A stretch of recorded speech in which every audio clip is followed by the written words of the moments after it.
datangi malaikat Ijrail, yang mana tujuannya adalah, wahai Khalilullah, wahai Ibrahim, aku diutus oleh Allah untuk mencabut nyawamu. Datangnya kepada Nabi, kemudian ada dialog. Beda dengan datangnya kepada saya, tidak mungkin ada dialog. Kata Nabi Ibrahim, aku belum, aku enggan dicabut nyawa saat ini. Ya. Kemudian malaikat Ijrail kembali kepada Allah, ya Rob, Ibrahim belum bersedia untuk dicabut nyawanya saat ini. Karena datanya kepada Nabi Ibrahim, Pak Hendrik, ya, bukan kepada kita yang awam ini. Kemudian kata Allah, wahai Ijrail, sampaikan salamku kepada Ibrahim Khalilullah. Sampaikan salamku kepada Ibrahim Khalilullah sebagai Ibrahim Khalilullah. Ibrahim sebagai kekasih Allah. Karena dia sudah aku beri gelar sebagai Khalilullah, kekasih Allah, aku rindu bertemu dengannya, dan sesungguhnya dia pun sesungguhnya harus rindu bertemu denganku, kata Allah. Disampaikanlah salam Allah oleh malaikat Jibril kepada Ibrahim alaihissalam. Salam dari Allah, engkau mendapatkan gelar Khalilullah. Kalau engkau benar-benar rindu kepada Allah, maka aku punya tugas untuk mencabut nyawamu. Ibrahim alaihissalam mengatakan, wahai Ijrail, cepatlah ambil nyawaku, karena aku rindu bertemu dengan Allah subhanahu wa ta'ala. Kenapa hari ini kita tidak rindu dengan kematian?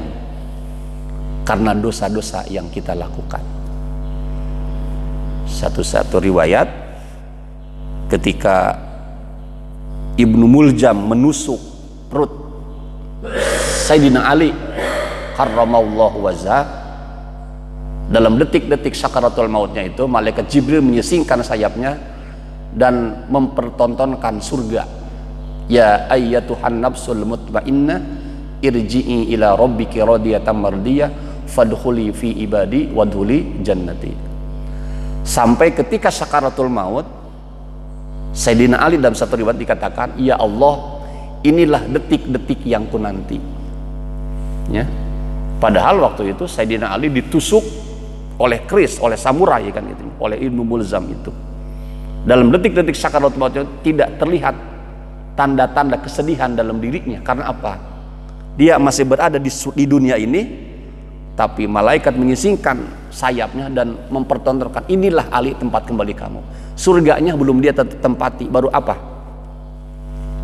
Baru gambaran surganya saja. Inilah tempat kembali Ali SAW, sehingga rasa sakitnya itu dikalahkan oleh nikmatnya melihat surga yang Allah pertontonkan kepada beliau.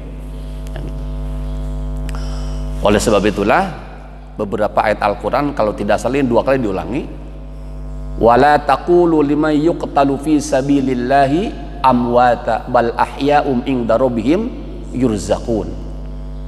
Janganlah kalian sekali-kali mengatakan orang-orang yang mati di jalan Allah mereka adalah mati, atau orang-orang yang gugur di jalan Allah mereka mati. Bal ahya'um inda rabbihim yurzaqun. Mereka tetap hidup di sisi Rabbnya, dan mereka mendapatkan curahan rezeki dari Allah subhanahu wa ta'ala. Kesananya itu farihina bima atahumullah, mereka berpesta pora atas anugerah yang Allah berikan kepadanya, dan mendoakan kepada kita yang masih hidup, kapan Haji Rahmat misalkan menyusul saya dan sebagainya. Kemudian di absen teman-temannya itu, betapa luar biasanya jamuan dan hidayah dari Allah subhanahu wa ta'ala. Ayat lain mengatakan, wala tahsabanna alladziina qutilu fi sabilillahi amwata bal ahya'un walakin la tash'urun. Janganlah sekali-kali kalian menyangka orang-orang yang gugur di jalan Allah itu mereka adalah mati, dan mereka tetap hidup karena kalianlah tidak mengetahuinya itu. Ini luar biasa. Oleh sebab itulah tadi, kulit kita semakin hari semakin tua. Saya di usia 46 hari ini sudah tidak bisa melihat lagi baca huruf Latin itu. harus pakai kacamata hari ini. Saya menyadari bahwa saya hari ini adalah sudah tua, sudah tidak muda lagi hari ini. Nah, gitu. Oleh sebab itulah Allah Subhanahu wa taala berfirman dalam Al-Qur'an, qala kam labistum fil ardi adada sinin qalu labisna yauman aw ba'du yaum. Berapa lama kalian pernah tinggal di dunia ini? Mereka menjawab, qalu labisna yauman aw ba'du yaum. Kami hanya tinggal di dunia ini 1 hari, bahkan setengah hari. Saking apa? Saking kagetnya. Ternyata surga yang dijanjikan oleh Allah itu ada, dan neraka yang dijanjikan Allah itu adalah ada. Oleh sebab itulah, fasbir kama sabara ulul azmi minar rusuli. Ini nanti boleh dibuka surat Al-Ahqaf ayat 35. Fasbir, maka bersabarlah Muhammad, kama sabara ulul azmi, sebagaimana kesabaran para rasul ulul azmi. Wala tasta'jil lahum, dan janganlah engkau berdoa kepada Allah Subhanahu wa taala agar segera didatangkan siksa. Ka'annahum yauma yarawna ma yu'aduna. Pada hari itu Allah perlihatkan neraka yang dijanjikan oleh Allah itu ada. Lam yalbasuna illa sa'atan min naharin. Ya. Sesungguhnya kami tidak pernah tinggal di dunia ini kecuali hanya beberapa menit saja, kecuali hanya beberapa saat saja. Balagun, kewajiban engkau Muhammad adalah menyampaikan. Balagun. Jadi kewajiban saya adalah menyampaikan saja. Ya, sudah menyampaikan, sudah gugur kewajiban. Para mubalik, para ustadz, para azengan, para guru kita menyampaikan. Fahal yuhlaku illal qaumul fasikun. Tidaklah Allah binasakan kecuali orang-orang fasik saja. Ya. Maka betapa indahnya Al-Quran menyebut, rubama yawaddul ladzina kafaru law kanu muslimin. Aduh, kata orang kafir, alangkah indahnya jika aku pernah hidup di dunia dalam keadaan sebagai seorang muslim. Oleh sebab itulah, Immanuel yang kemarin presiden Perancis yang pernah yang menghina dengan karikatur Nabi Muhammad SAW, inilah bagian dari ekspresi hidup. Kemudian hari ini umat Islam berbondong-bondong, terutama OKI, dunia Islam, memboikot produk-produk Perancis itu. Ya. Dijawab oleh Al-Quran, Fussilat ayat 29. Wa qala alladhina kafaru rabbana arinal ladzaini adallana minal jinni wal insi naz'alhuma tahta aqdamina liyakuna minal asfalin. Berkatalah orang-orang kafir, wa qala alladhina kafaru, dan berucaplah orang-orang kafir, rabbana arinal ladzaini, ya Allah, ya Rabb kami, perlihatkanlah 2 golongan kepada kami. Pertama, golongan dari setan jin, ya. Yang kedua golongan setan dari manusia.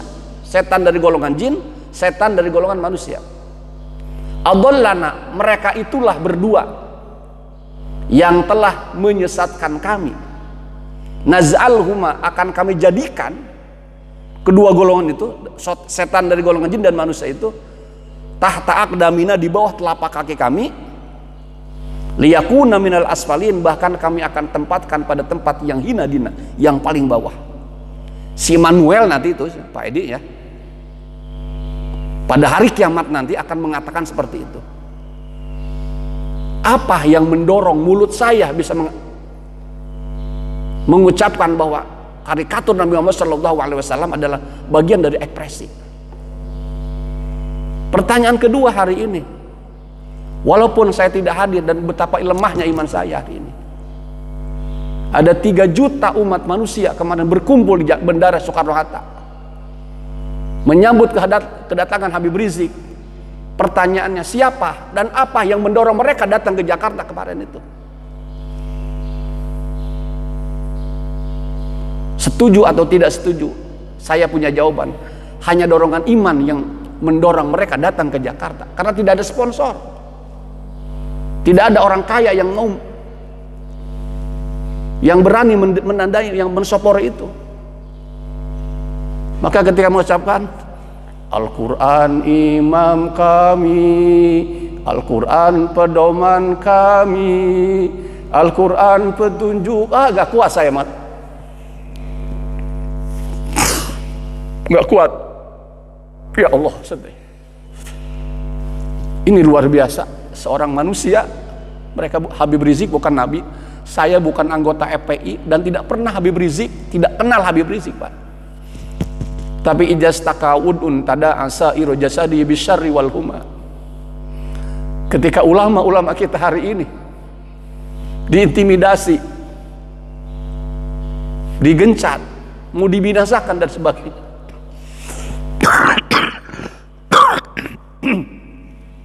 pertanyaannya, masih adakah iman dalam diri kita? Ya.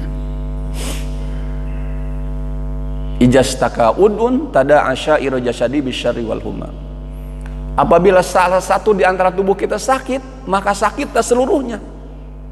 Gigi sakit, kita usap-usap, ya Allah sakit.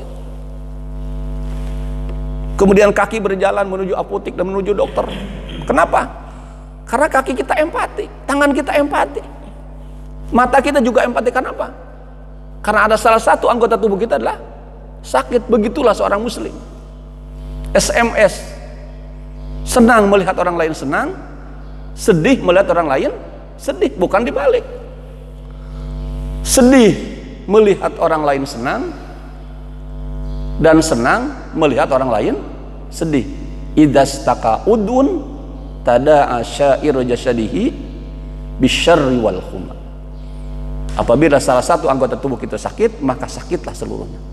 Itulah hebatnya seorang muslim. Hanya iman yang bisa menggerakkan mereka. Sampai ada mengatakan hari ini obat COVID-19 telah ditemukan. Siapa yang menemukannya? FPI katanya. Kenapa? Karena 3.000 juta, 3.000 jemaah tidak ada beritanya yang kena COVID-19 beberapa hari kemarin itu. Betapa luar biasanya. Salawat diagungkan, takbir diagungkan, Quran diagemakan dan sebagainya. Ini luar biasa. Dan berdasarkan para arkeolog dunia ini, insya Allah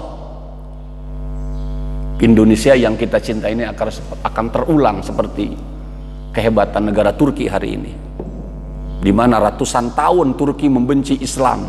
Tidak boleh orang mengumandangkan azan, tidak boleh orang mengumandangkan Al-Quran, tidak boleh ada rumah tahfidz, tidak boleh ada rumah madrasah. Bahkan Kemal Atatürk itu merubah kalimat syahadat, kalimat takbir itu dengan bahasa Turki dan sebagainya. Begitu luar biasa mereka ratusan tahun membusuhi Islam. Tapi dengan rekayasa Allah Subhanahu wa Ta'ala, Allah kirim seorang presiden yang hafal 30 juz Al-Quran, yang hafal 1000 hadis. Itulah Tayyip Erdogan hari ini. Ketika ditanya dengan apa Anda membangun Turki yang demikian hebat hari ini, jawabannya dia menjawab dengan iman dan dengan menerapkannya nilai-nilai Al-Quranul Karim. Itulah ungkapan Al-Quran, walau anna ahlul qura amanu wattaqau lafatahna alaihim barakatim minas sama'i wal ar walakin kadzabu fakhaznahum bima kanu yaksibun. Subhanallah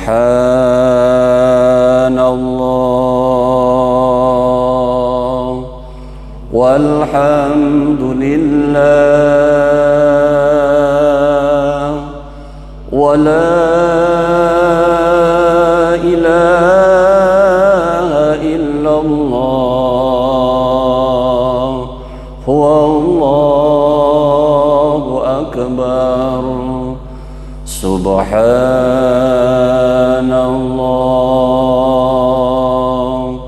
walhamdulillah wa la ilaha illallah huwallahu akbar. Subhanallah walhamdulillah